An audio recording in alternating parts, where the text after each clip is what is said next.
It started with silence, no press release, no cryptic tweet. No PR spin, just silence, and then strikes. One by one, YouTubers, commentators, creators, anyone who covered the case. Anyone who questioned her narrative, gone, videos disappeared. Channels got flagged, emails started arriving, legal threats, demands to take content down, vague language, overreaching copyright claims. Something was happening, but no one wanted to believe it was her. Until someone leaked the memo. It was internal, confidential, marked strategy asset BL inside, clear instructions, monitor social commentary, flag creators with sustained negative engagement, coordinate takedowns through third parties to avoid exposure, silence them before they shape the narrative. It wasn't a guess anymore. Blake Lively had launched a secret legal campaign, a full-scale digital purge, her revenge, but something went wrong. One of the creators she targeted, a small channel, barely 50K subs, didn't stay quiet. He uploaded everything. The threat email, the metadata trace, the source behind the strike, the buried name in the footer, the law firm tied directly to Lively's team. It went viral overnight. And suddenly, the story wasn't about a fallen celebrity anymore. It was about a cover-up.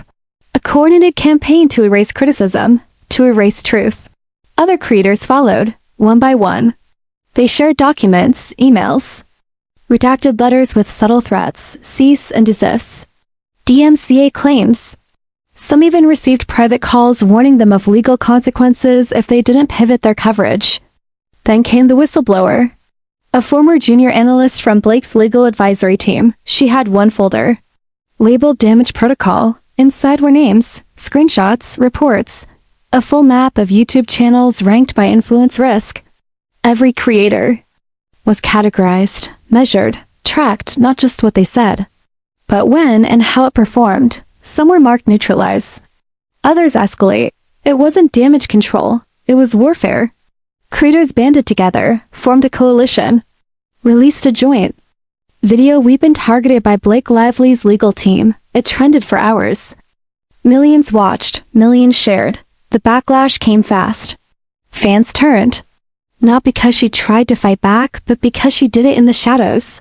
Blake had wanted revenge. But what she triggered was resistance. And then the judge got involved. A court-appointed ethics official launched a formal inquiry. The question, had Blake Lively or her legal team used the court's authority to intimidate free press or commentary? If so, that would be obstruction.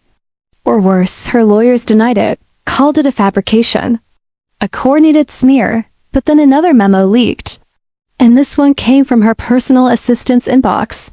"I don't care how small they are. If they post again, bury them." 3 days later, she was subpoenaed, not just for the previous case, but for this, the YouTube retaliation. Blake hadn't just backfired. She'd triggered something bigger. Now the digital world was watching. Investigators were watching. And her story, once curated and controlled, was spinning out of her hands. This wasn't celebrity drama anymore. This was digital suppression, weaponized law. And in trying to silence her critics, Blake Lively created an army of them. Blake Lively's revenge backfires, YouTube creators targeted in secret legal plot. Now the creators strike back, the law closes in. And Blake faces something she never expected. No hashtags, no headings.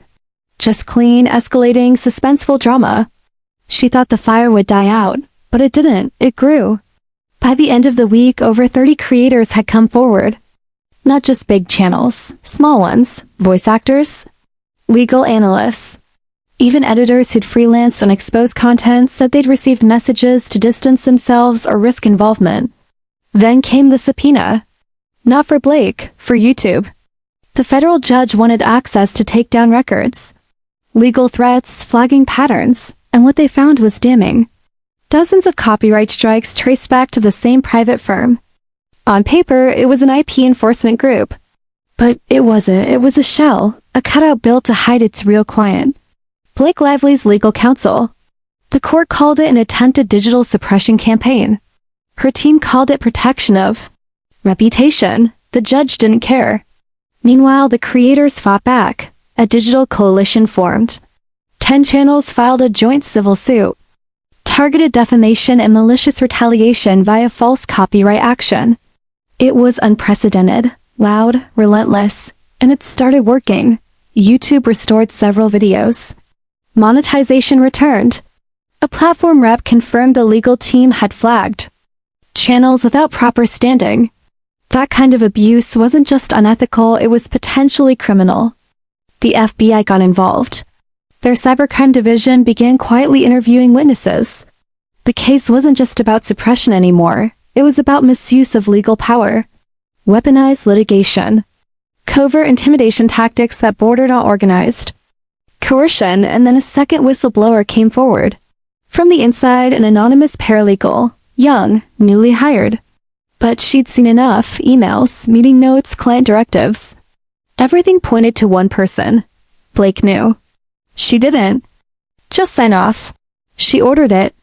The paralegal submitted a sworn affidavit, and with it a USB drive, over 70 audio files, meetings, Zoom calls, even voice memos from Blake herself, angry, calculated, cold. They want to play games with my name, then I'll play harder. The files were reviewed by the court. That afternoon, Blake's attorney was called into chambers. And when they returned, it was official. A federal investigation into Blake Lively was now active. It wasn't about celebrity anymore. It was about power, misuse, patterned retaliation. And then, as if the storm couldn't get worse, it did. One of the creators who had been targeted died by suicide. They left a note. My name was a footnote. In her war, that changed everything. Protests erupted. Hashtag creators are not collateral trended worldwide. Billboard trucks circled Blake's New York residence. Her team tried to pivot. Release a soft statement. Claim no direct knowledge. But no one was listening. The court date was set. For the first time in her career, Blake wouldn't be attending a premiere. She'd be attending a federal deposition. And this time, the cameras weren't red carpet. They were body cams. Blake Lively's revenge backfires, YouTube creators targeted in secret legal plot. Now it's deposition day. The truth corners her, the mask slips. And one creator holds the power to bring her down for good. No headings, no hashtags. Just clean, focused, dramatic escalation. The doors were sealed. Phones were surrendered. Lawyers took their places. The court recorder sat with hands ready, and then Blake walked in. No entourage, no sunglasses. No script, just her. Hair pulled back, face pale. Expression unreadable. She sat across from the federal investigator. Adjusted the mic, said her name for the record. The room felt colder than it was. This wasn't the courtroom. This wasn't public. This was worse. This was real. The investigator began. Ms. Lively, are you aware of the third-party legal group known as Orbit Strategies? Her voice was quiet. Controlled, I've heard the name. Did you hire them? A pause? My legal team contracts several firms. A pen scratched. Across paper. What was their role in content takedown operations against digital creators' silence? We have documentation showing Orbit acted on behalf of your office, with oversight from a senior executive at your brand agency. That executive reported directly to you. Is that incorrect? She shifted in her chair. A breath, slow. I don't remember authorizing anything illegal. That word hung in the air. Illegal. The investigator placed a printed email on the table. It was from her, signed, time-stamped, dated 2 days after the first YouTube video about the original court scandal hit 2 million views. Subject: silence. These people, now she didn't deny it. Instead, she looked away, at the blank wall, and whispered, I didn't think they'd fight back. Then the screen came on. They played one of the leaked voice memos. Her voice, cold, focused. If we crush the first 5, the others will disappear. That's how the algorithm works. It's math. Fear spreads faster than gossip. She looked down. Didn't speak. The investigators didn't push. They didn't need to, because someone else had entered the building. A YouTuber. The one whose video Blake tried to bury first. His name was Ethan Shaw, 54K subscribers, former film student. Obsessed with media ethics, he walked into the next room, sat before the grand jury, and pulled out a flash drive. I didn't delete the call, he said. The night she threatened me. They played it. Blake, direct line, no assistant, no lawyer. I know who you are. I know where you live. This is your final warning. The room went silent. That was it. The line was crossed. That single recording became the foundation for a new charge. Direct intimidation of a civilian witness. Federal, unforgivable. And now the prosecutor had what they needed. Intent. By the end of the deposition, Blake's voice was gone. She barely whispered her answers. Her lawyer stepped in. Cited stress, requested to end early. The investigator granted it. But the damage was done. Outside the building, Ethan stood on the steps. Press swarmed him. I didn't do this for clout. He said, I did this because nobody should be afraid to speak. Not because they have less money. Not because they have fewer followers. Not because someone on a poster decides they don't matter. His words went viral, and that night something happened. Blake's fan accounts went dark, not hacked, not banned. Just quiet, empty, abandoned. Like the myth they'd been built around was finally gone. Inside her penthouse, Blake sat alone. No phone, no staff. Just a blank screen and a court summons. Because next time she'd speak, it wouldn't be in a deposition, it would be under oath, in front of the world. Blake Lively's revenge backfires, YouTube creators targeted in secret legal plot. The trial is looming. The pressures. Cracking her team, and one betrayal changes everything. No hashtags, no headings. Just raw, tense narrative unfolding like a fuse line heading toward detonation. The clock was ticking. The trial date had been set. Federal charges. Witness intimidation. Suppression of digital press, obstruction. And Blake Lively, she was officially listed as the primary respondent. Her team tightened. Lawyers started locking files. PR agents stopped taking calls. The media, once her playground, now circled like wolves, but inside her own circle something was shifting. Her top advisor, the one who managed the legal fallout, the press silence, the damage control since the original court loss had disappeared. Gone, not missing. Just not answering, and then it happened. A sealed indictment, unsealed. Lauren Mathis, former crisis manager. Media strategist. Blake's right hand for 8 years, she had flipped. Behind closed doors, Lauren had been cooperating with prosecutors. For weeks, providing documents, confidential memos, deleted audio logs from internal meetings, but the worst, a black notebook. Her notebook, every call, every meeting. Every quote Blake ever muttered that couldn't be typed in an email. Written down, cataloged. One phrase was repeated 5 times in bold ink. I don't want to silence the story. I want to punish it. Lauren's testimony was officially added to the trial's discovery file. Prosecutors now had more than leaks.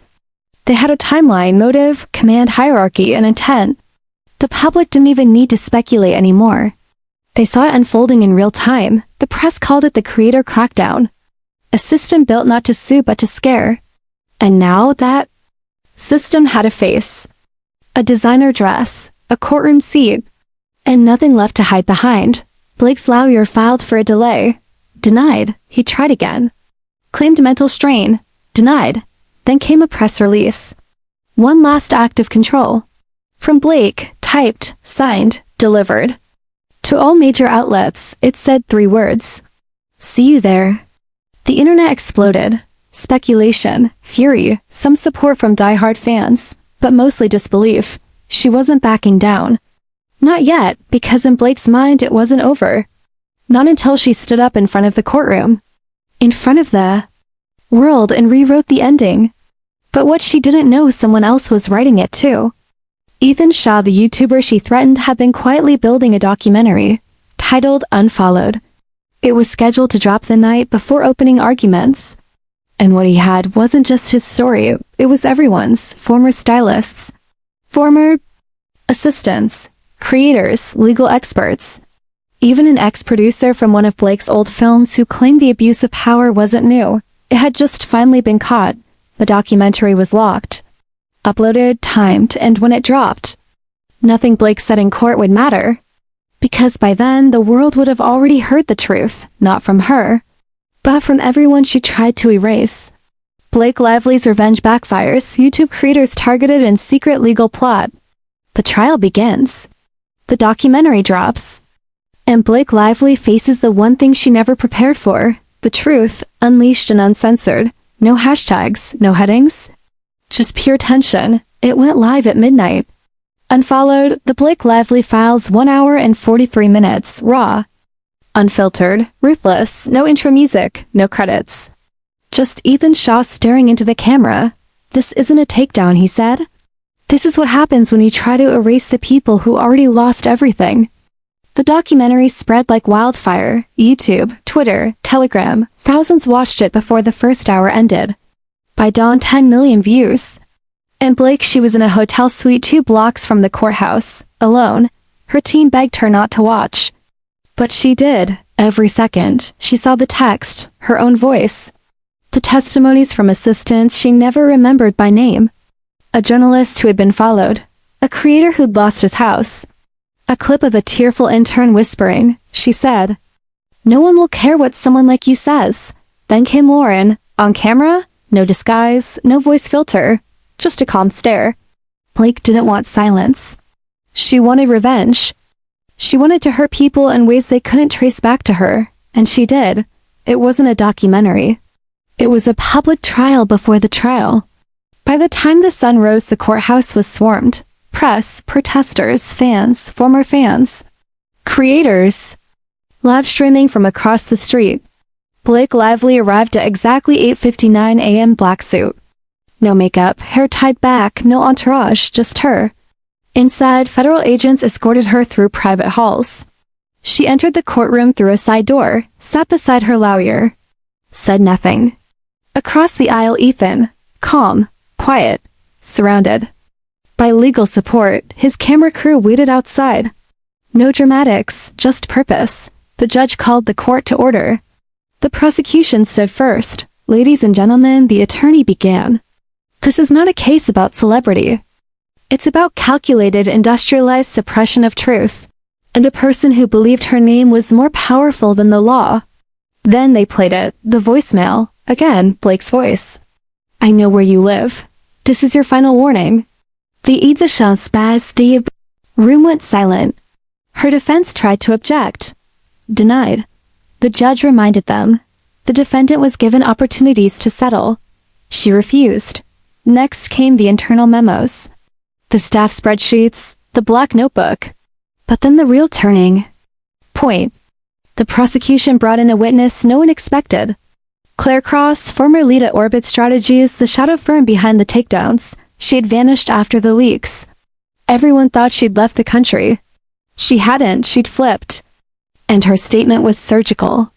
Every order we executed came with one signature at the top. Blake Lively's. She slid a contract across the table. Her deal memo, dated, signed, one clause. Online narrative suppression budget, $3.2 million authorized. By client. Blake didn't blink. But under the table her left hand trembled. Her lawyer leaned over, whispered something. She didn't nod. The judge called a recess. Outside, reporters sprinted to break the update. Inside, Blake was escorted to a private room, no cameras, just 4 walls and her own breath. She looked in the mirror. Her reflection looked nothing like the woman on magazines. The trial wasn't just about guilt. It was about what was left of her, because soon the jury would see everything. And this time, they weren't watching a performance. They were watching her fall. Blake Lively's revenge backfires. YouTube creators targeted in secret legal plot. The courtroom becomes a war zone. Blake faces the questions she can't outrun. And Ethan takes the stand not to destroy her, but to do something. Worse, tell the truth. No hashtags, no headings. Just strip down rising tension. The courtroom was colder today, not physically, emotionally. The crowd felt different. More still, less buzz. Like everyone was finally realizing this wasn't gossip anymore. This was collapse. Blake took her seat slowly. She didn't look at anyone, not the judge, not her lawyer, not the jury. Her fingers were clenched so tightly around her pen, it cracked down the middle. Today was cross-examination. The prosecution called her first. She stood, straightened her jacket, walked to the witness box with the grace of someone who had walked carpets her whole life. But that walk meant nothing here. The prosecutor stepped forward. Miss Lively, how many creators did you personally instruct your legal team to pursue? She hesitated. My team makes